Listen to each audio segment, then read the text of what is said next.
Bismillahirrahmanirrahim. Assalamualaikum warahmatullahi wabarakatuh. Bagaimana keadaannya? Sehat? Perkenalkan, nama saya Fion Ade Trecahyo dari Universitas Nahdlatul Ulama Blitar.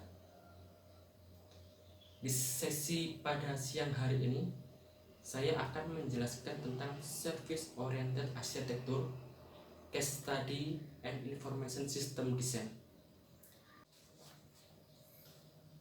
Sebelum ke materi utama, akan saya jelaskan silabus mata kuliah pada hari ini. Ada 2 poin utama silabus kompetensi pada hari ini yang akan saya sampaikan. Yang pertama, memahami konsep dan implementasi service oriented architecture. Yang kedua, menyajikan contoh desain implementasi service oriented architecture. Indikator 1.1 memahami pengertian service oriented architecture. Yang kedua, menjelaskan contoh service oriented architecture. Yang ketiga, menjelaskan konsep bisnis service oriented architecture. Yang keempat, menjelaskan implementasi service oriented architecture dari segi bisnis proses. Yang terakhir, menyebutkan komponen pendukung service oriented architecture. Dari indikator ini diharapkan peserta pada siang hari ini akan memahami poin-poin yang saya sampaikan pada hari ini. Lanjut ke materi utama. Materi utama pada hari ini yang saya sampaikan adalah Service Oriented Architecture, Case Study, dan Information System Design. Jadi selain akan menjelaskan apa itu Service Oriented Architecture, akan dijelaskan contoh-contoh kasus dan bagaimana cara mendesain sistem informasinya. Pengertian Service Oriented Architecture. Pada Service Oriented Architecture, di situ ada kata service. Service atau layanan. Dalam kasus ini dijelaskan ada sebuah fungsi yang dapat menunjukkan bentuk hubungan yang bermakna antara dua pihak yang berkomunikasi, peminta dan penyedia layanan. Si peminta dan penyedia layanan ini bisa dianalogikan sebagai klien dan service. Contoh, si A adalah peminta jasa untuk membuatkan sistem informasi. Misalnya, sistem penerimaan mahasiswa baru. Si B adalah yang menyediakan layanan dan membuat sistem informasinya. Jadi di sini ada timbal balik antara klaim dan service. Sebagai catatan, timbal balik harus selaras dan memiliki satu tujuan yang sama, sehingga tidak mempengaruhi proses bisnis ke depannya. Service oriented architecture yang kedua, di dalamnya ada kata oriented. Apa itu oriented? Oriented atau berorientasi dalam kasus ini akan diperkenalkan dan dibicarakan tentang gambaran umum mengenai apa yang akan dibahas. Jadi yang dibahas ini fokusnya adalah sebagai sebuah layanan atau service tadi, sehingga terjadi sebuah representasi fungsi dalam bentuk layanan. Jadi apa orientasinya? Ya, sebuah representasi fungsi tadi dalam bentuk layanan. Fungsinya dari apa? Fungsi dari proses bisnis sebuah sistem. Oke, dari sini ada yang masih bingung penjelasannya? Lanjut ke slide berikutnya. Service Oriented Architecture dituangkan ke dalam sebuah konsep. Jadi, SOA ini adalah sebuah konsep. Jadi Service oriented arsitektur ini adalah sebuah arsitektur yang mempresentasikan fungsi dalam bentuk layanan. Jadi, apakah ada konsep yang sama seperti SOA? Ada, contohnya microservice. Mungkin ada yang bisa menyebutkan contoh-contoh dari service oriented arsitektur yang lain. Jadi secara kompleks, secara lengkap, SOA di dalamnya terdapat sebuah service, sebuah platform, praktis, people, arsitektur, proses, integrasi, dan sistem itu sendiri. Jadi SOA adalah sebuah konsep. Selanjutnya, mengapa SOA? Mengapa dibutuhkan SOA? Yang pertama, kebutuhan semakin kompleks. Contoh, dulu belum ada sistem informasi kasir misalnya. Sekarang pun banyak diimplementasikan sistem informasi kasir yang di dalamnya ada nama barang secara lengkap, jumlah, harga barang, kemudian waktu juga ada jam, menit, bahkan sampai detik. Coba bandingkan dengan yang dahulu masih manual menggunakan sebuah kertas. Yang kedua, kebutuhan data yang tidak dapat dipenuhi sendiri. Yang ketiga, berat dalam biaya dan operasional. Coba bayangkan jika penggunaan kertas dalam kasir masih dilakukan, dan itu dilakukan di sebuah perusahaan besar atau organisasi yang besar, tentu akan mengakibatkan kebutuhan biaya yang sangat besar dibandingkan dengan menerapkan sistem informasi yang sudah siap terintegrasi dengan SOA. Selanjutnya, manfaat SOA. Yang pertama, layanan dapat diselaraskan sedekat mungkin dengan strategi dan aktivitas bisnis. Yang kedua, standarisasi yang terbuka mendorong perluasan atau pengembangan layanan yang melibatkan pihak-pihak lain melalui kolaborasi. Yang ketiga, sifat reusable dari layanan yang dapat menghemat biaya dan usaha pengembangan yang lainnya. Yang keempat, kebebasan dan keluasan dalam implementasi layanan yang masih bisa dipertahankan. Jadi sistem informasi tadi bisa dikembangkan lebih kompleks, lebih lengkap, dan lain sebagainya. Jadi poin pentingnya adalah SOA bisa memberikan solusi bagi sebuah organisasi, sebuah perusahaan, bagaimana cara mengelola sistem dan data untuk kepentingan dan tujuan bisnisnya. Selanjutnya, ada gambar consumer dan provider layer. Di provider layer terdiri dari account service, book service, order service, shipping service. Service ini bisa jadi dalam satu sistem informasi, bisa jadi juga terdapat dalam sistem informasi yang berbeda. Yang kedua, consumer layer, di dalamnya ada cloud service consumer dan browser sebagai humannya.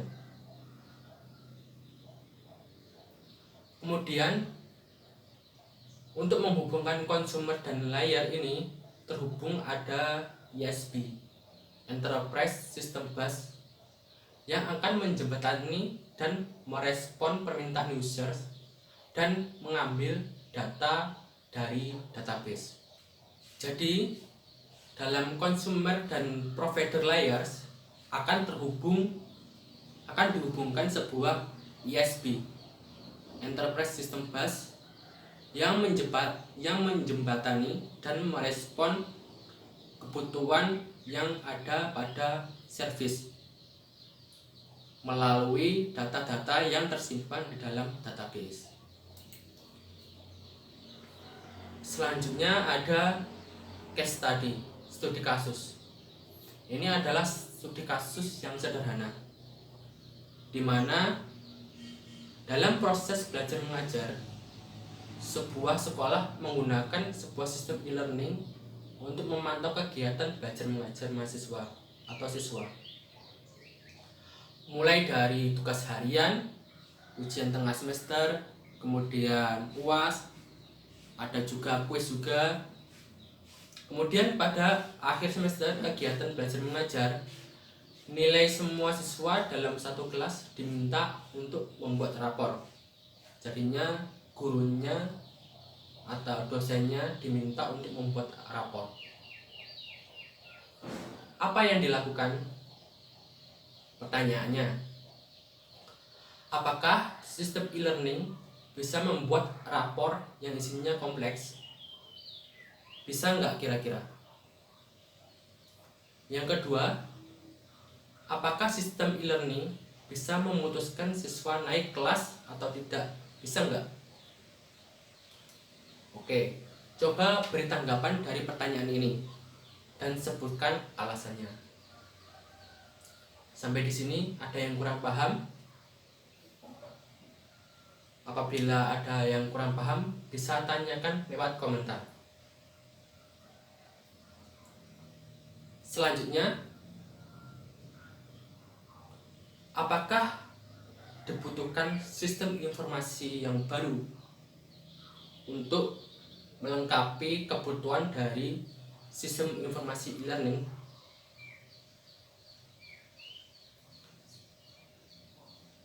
Selanjutnya adalah contoh studi kasus yang besar yang melibatkan banyak sistem dan harus menyertakan desain sistem informasinya. Oke. Studi kasusnya adalah, di sini saya mengambil contoh dari proyek yang saya kerjakan dengan teman-teman saya ketika studi S1 dulu. Di sana ada pondok pesantren tipe D yang modern. Jadi tipe pondok pesantren itu ada tipe pondok pesantren tipe A, B, C, dan D. A itu yang paling sederhana, atau mungkin di sini disebutkan seperti pondok pesantren Salafi. Sampai ada yang B, C, sampai D yang paling modern. Yang tipe D modern ini ada jenjang pendidikan paling lengkap, mulai dari TK sampai perguruan tinggi. Skenario umum. Skenario umum ini fokusnya membahas tentang sistem informasi akademik. Jadinya sistem informasi akademik di sini sistem layanan yang pada lingkup akademik seperti pengelolaan data siswa, jadwal siswa naik sampai siswa lulus. Kemudian sistem informasi akademik ini berjalan di dalam sebuah naungan pondok pesantren. Nah, pondok pesantren ini dianalogikan sebagai sebuah enterprise atau ERP, sehingga tidak bisa berjalan sendiri dan membutuhkan sistem informasi lainnya seperti sistem informasi kesantrian atau kesiswaan, kurikulum, kepegawaian, e-learning, dan lain-lain. Skenario yang kedua, diusulkan perencanaan proses integrasi sistem informasi akademik dengan ERP pondok pesantren menggunakan pendekatan service oriented arsitektur. Jadinya kasus ini tetap akan terhubung atau ada kaitannya dengan service oriented arsitektur. pendekatan service oriented arsitektur sebagai strategi pengembangan sistem akademik agar sesuai kebutuhan bisnisnya. Yang ketiga, skenario yang ketiga, pendekatan SWOT dilakukan dengan cara membagi permasalahan yang besar menjadi beberapa service. Service ini tidak hanya dapat digunakan oleh sistem yang menaunginya, namun dapat digunakan juga oleh sistem lain yang berbeda, sehingga integrasi antar sistem dapat dicapai. Jadinya data-data yang ada sistem informasi akademik mungkin juga akan dibutuhkan oleh sistem informasi yang lain.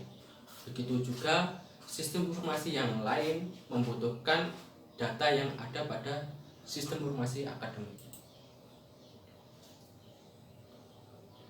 Slide selanjutnya, konseptual arsitektur. Di situ ada konsep arsitektur sistem informasi akademik yang mengacu pada ERP secara umum. Di situ disebutkan ada front office dan back office. Front office sebagai customer-nya, back office sebagai suppliers. Di tengah-tengahnya ada central database. Jadinya pusat database semua sistem informasi menjadi satu kesatuan di situ. Di situ ada corporate reporting, financial application, dan lain-lain. Bisa dianalogikan sebagai sistem informasi, kebutuhan sistem informasi yang ada pada pondok pesantren. Yang tadi kita sebutkan seperti sistem informasi kesantrian atau kesiswaan, kepegawaian, e-learning, dan lain-lain. Kemudian apa sih manfaat ERP? Manfaat yang pertama adalah akses informasi yang handal. Jadinya akses kepada database bisa sangat fleksibel. Data yang konsisten dan akurat, sistem pelaporan yang lebih baik. Jadinya menjadikan sistem informasi lebih fleksibel. Kemudian menghindari duplikasi data dan operasi. Ada yang mempercepat waktu pemrosesan data, mengurangi biaya, kemudian yang terakhir kemudahan adaptasi e-commerce. Dari manfaat-manfaat ERP ini mungkin ada tambahan dari kalian, atau mungkin ada versi-versi manfaat ERP dari kalian. Coba sebutkan dan beri komentar. Selanjutnya, business concern. Sistem informasi yang ada pada pondok pesantren tadi memiliki business concern yang berbeda-beda.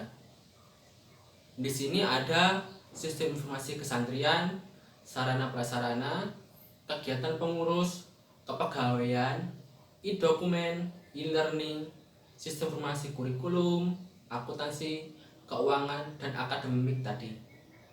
Jadi sistem informasi akademik ini sebagai fokus pembahasan, tetapi tetap terhubung dengan sistem informasi yang lain. Kemudian sistem informasi sistem informasi akademik fokusnya ada pada 3 aspek. Ada pada data, proses, dan komunikasi atau integrasi. Business value and motivation. Masuk ke business value and motivation. Dari sini kita sudah masuk bagaimana cara awal mendesain sebuah sistem informasi. Kita harus mengidentifikasi kebutuhan apa yang diperlukan oleh sistem informasi yang akan kita buat. Contoh dari sistem informasi akademik tadi, identifikasi proses bisnisnya adalah yang pertama, penentuan angkatan.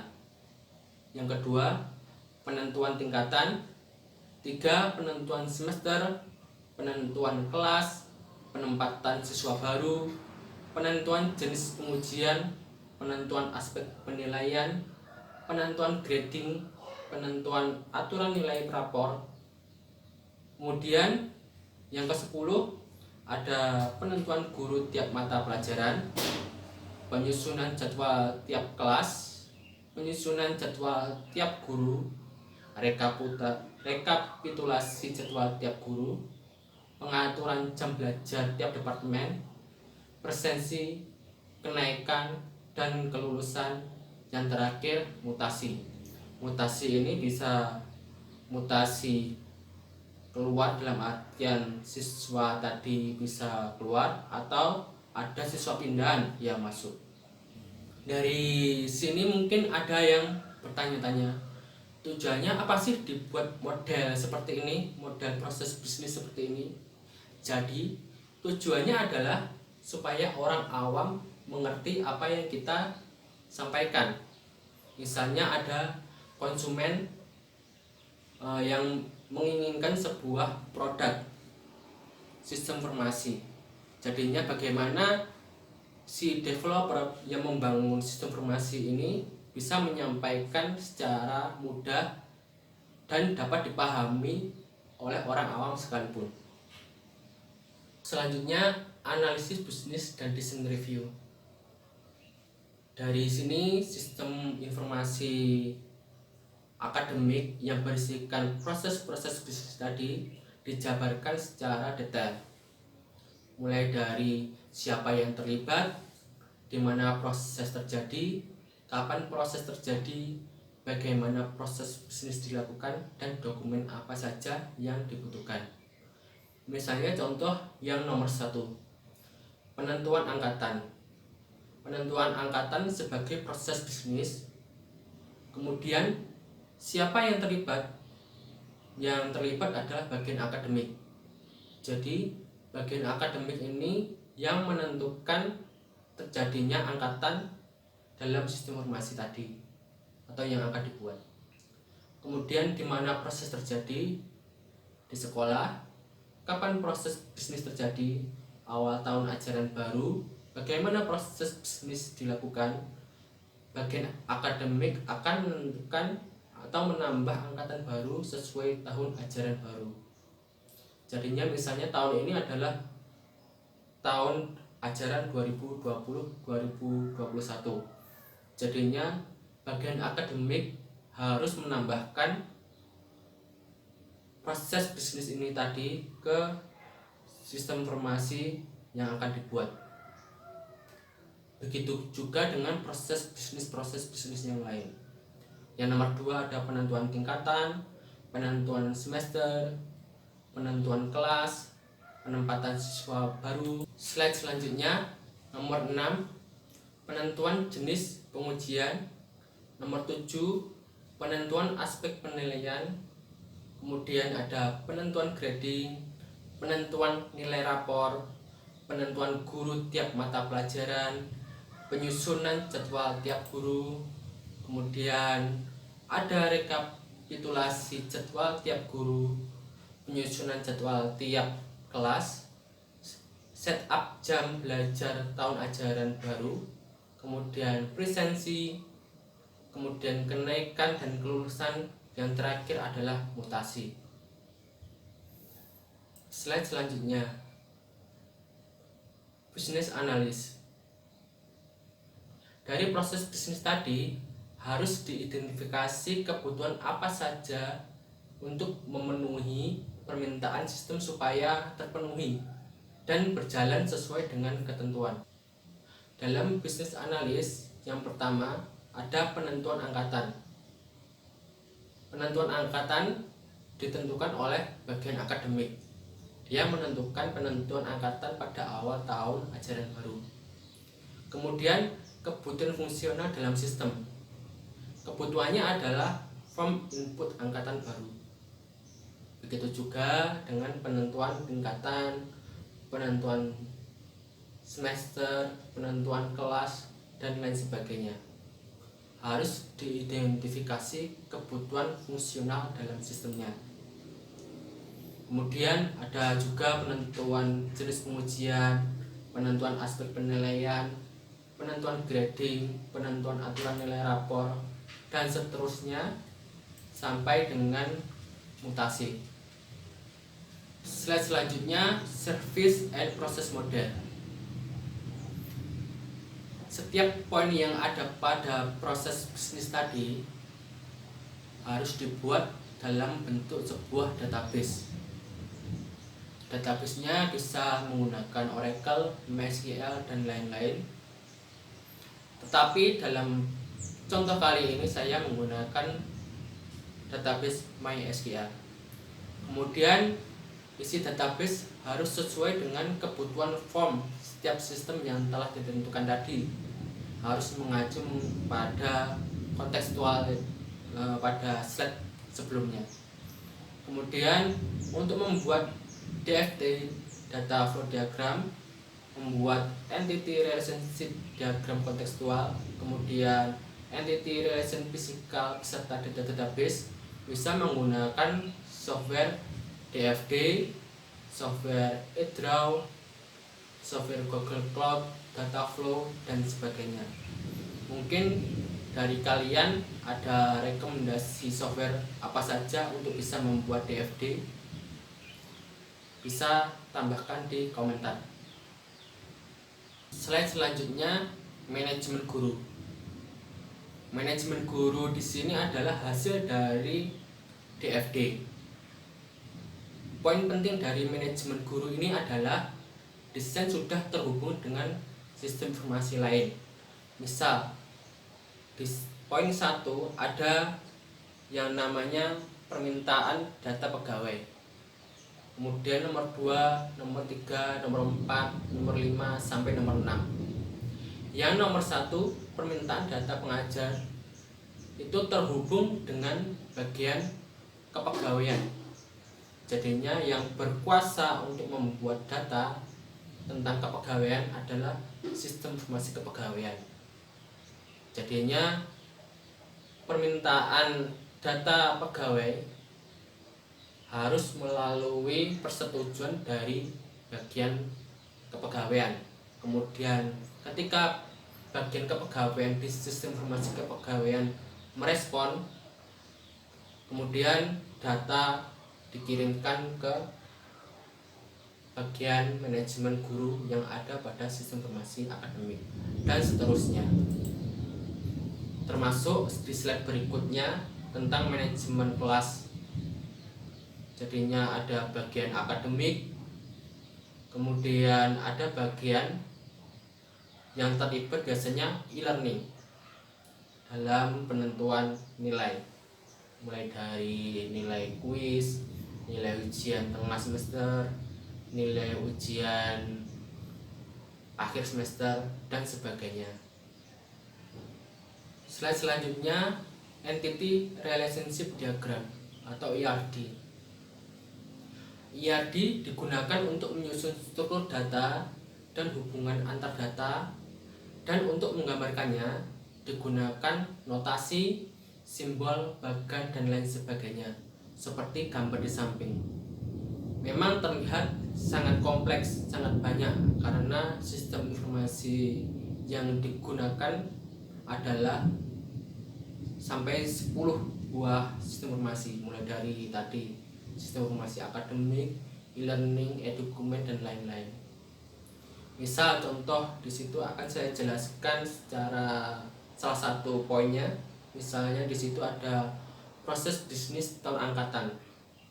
Di dalamnya ada detail data ID, angkatan, dari jurusan apa, keterangan, dan lain-lain. Jadi isi dari database harus detail seperti penyebutannya tadi. Kemudian diikuti dengan proses-proses bisnis yang lain, harus disebutkan secara detail. Kemudian ERD fisika, sering juga disebut physical data model. PDM ini menggunakan sejumlah tabel untuk menggambarkan data. Bedanya di ERD ini lebih detail, seperti penambahan tipe data, jumlah tipe data, dan sebagainya. Slide selanjutnya adalah information models. Pelaporan data pada pembuatan desain sistem informasi lainnya adalah information model ini. Bisa dibilang ini adalah gabungan sistem informasi proses bisnis yang sebelumnya dengan hasil dari PDM tadi. Kemudian dijadikan sebuah pelaporan. Contohnya, di situ ada data alumni. Alumni ini adalah bagian dari proses bisnis tadi, kemudian dibuatkan sebuah database. Tadi contoh database yang digunakan adalah MySQL. Jadinya persis isinya seperti yang ada pada database MySQL. Kemudian dibuatkan sebuah pelaporan. Misalnya di situ ada nama kolom, ID alumni, ID siswa, ID kelas, ID tingkat, kemudian tanggal lulus, keterangan, dan ID departemen atau jurusan. Jadinya selain nama-nama ID dan detailnya tadi, harus disebutkan tipe datanya, kemudian juga key-nya apa. Oke, slide selanjutnya, service design and implementation. Sebelum masuk ke pemodelan integrasi, kita harus memahami service design dan implementation ini. Jadinya di situ ada gambar information system A, information system B, information system C, dan information system D. Ini bisa dianalogikan sebagai sistem informasi yang ada pada pondok pesantren tadi. Bisa digunakan sebagai sistem informasi A sebagai sistem informasi akademik, SIB sebagai sistem informasi e-learning, dan seterusnya. Dan setiap sistem-sistem tadi memiliki service-service tersendiri, dan service-service tadi terhubung menggunakan WDSL atau web service tadi, menggunakan format XML.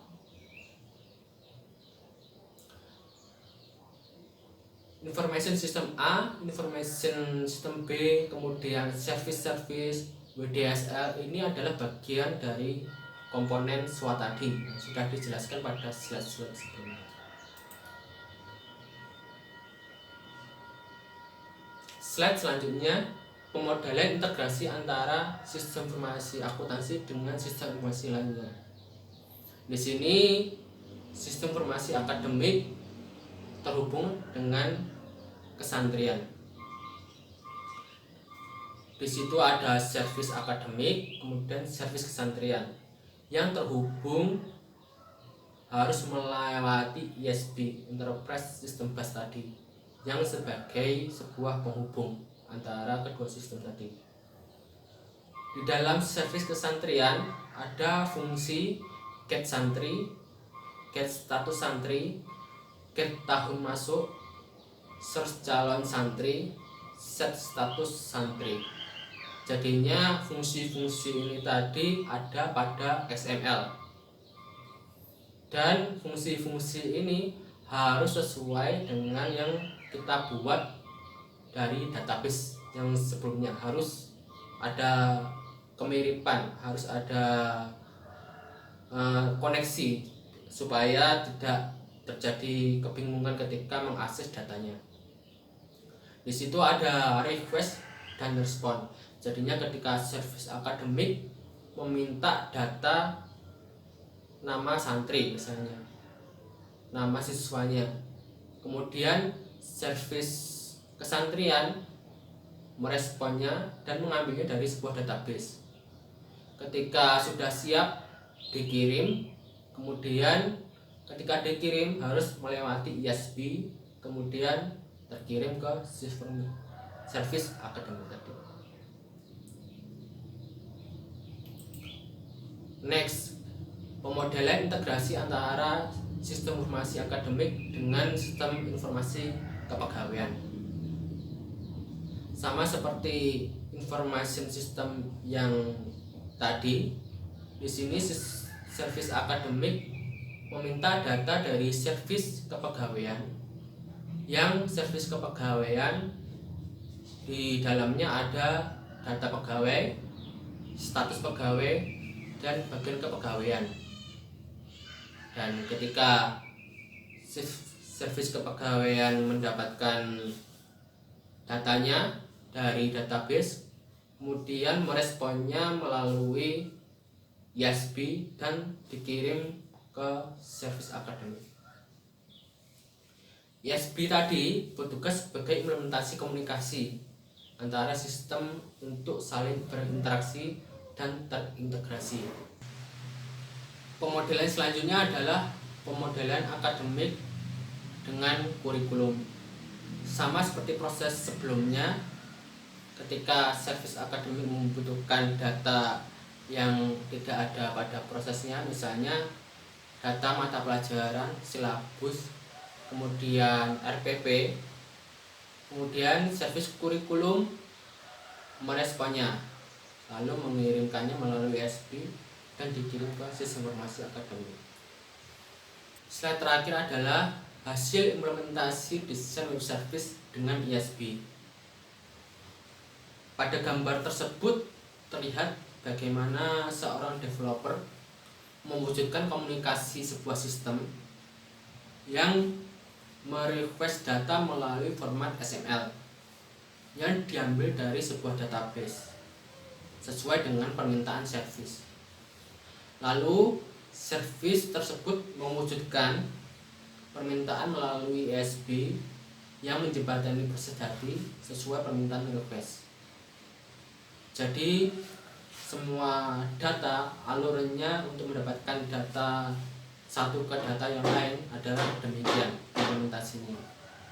Dari sini ada yang kurang paham, mungkin ada pertanyaan. Foto rekomendasi. Dari sini ada 5 poin. Yang pertama, service dan ISB tidak diletakkan dalam satu server yang sama dan database terpusat dengan servernya sendiri. Yang kedua, kebutuhan data storage yang besar sehingga penggunaan cloud merupakan hal yang bisa direkomendasikan, termasuk dari segi keamanan. Yang ketiga, pengelolaan proses bisnis menggunakan Business Process Management Suite atau BPMS, di mana terdapat proses interface mapping, data mapping, dan proses model mapping yang berguna untuk mengkustomisasi proses bisnis sehingga lebih jelas. Kemudian menggunakan Business Process Execution Language atau BPL yang berguna untuk mengeksekusi proses bisnis sehingga fungsi-fungsi dalam sebuah web service akan dapat dieksekusi sesuai proses bisnis yang ada. Yang nomor 5 yang terakhir, terdapat kecerdasan atau AI dalam pengelolaan proses bisnis yang dimulai dari proses fragmentasi, clustering, penemuan common fragment, kemudian query business process and interface, dan terakhir composing. Sehingga dalam pengelolaan proses bisnis diharapkan user dapat memilih proses bisnis sesuai dengan kebutuhan enterprise, kebutuhan sebuah organisasi. Dari rekomendasi-rekomendasi ini, beberapa sudah diterapkan di perusahaan multinasional sampai internasional, baik di Indonesia maupun di luar negeri. Seperti contoh penggunaan cloud yang sudah menggunakan atau menggantikan sebuah server, yang tentunya masih banyak juga yang mengandalkan server juga, tetapi cloud lebih menjamin keamanan dan segi perawatannya. Diharapkan kedepannya perusahaan dan organisasi yang ada di Indonesia dapat mengimplementasikan future recommendation ini supaya dapat merasakan manfaat serta kelebihan-kelebihannya. Mungkin dari sini ada pertanyaan atau sanggahan. Mungkin ada pertanyaan sesuai future recommendation ini atau ISB SWA tadi, bisa memberikan komentar pada video ini. Cukup sekian video atau materi pada hari ini. Apabila ada kurang dan lebihnya saya mohon maaf. Wassalamualaikum warahmatullahi wabarakatuh.